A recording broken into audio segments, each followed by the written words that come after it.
Hi, this is Jeff Ehlers again, and I'm kind of trying something new here. I tell you what, I wanted to piggyback a little bit on something that Dr. Kritzer had said today during our online group meeting, and it was a pretty good group meeting. He mentioned something that I thought was kind of interesting. Uh, he mentioned that we're not a bilingual nation. And I guess I knew this, but never thought much about it.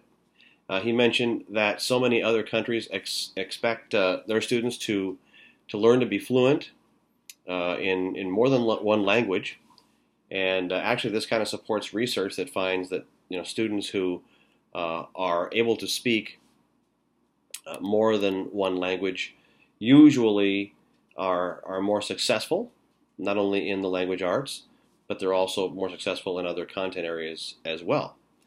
Well, I ran across this article tonight. That was in the New York Times, and it was from January of this year. And the headline is New York City Education Department to add or expand 40 dual language programs. And as I read the article, it looks like the city's school's chancellor, her name is Carmen Farina, is the one who announced this plan. And the goal is to teach students from elementary school all the way up, I think, through high school, on how to read, write, and speak in two different languages. There will be programs, I guess, in Spanish, Japanese, Hebrew, Chinese, French, and Haitian. Farina herself says she did not speak English when she started school in New York City. The article goes on to say that dual language programs are growing in popularity across the country. And I remember when I was in elementary school myself that we had this class that was teaching us some German, and then it went away.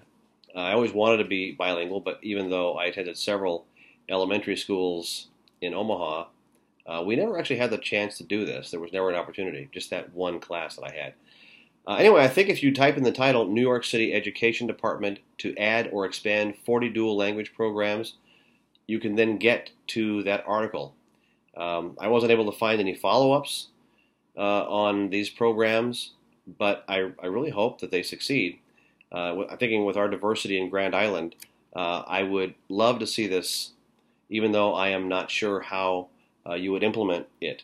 Ideally, students could spend time learning content in a different language, assuming they have mastery, of course, of their own native language. I don't know, perhaps there would need to be some kind of criteria for students to do this. Anyway, I just found it interesting and would like to see something like this happen in our district.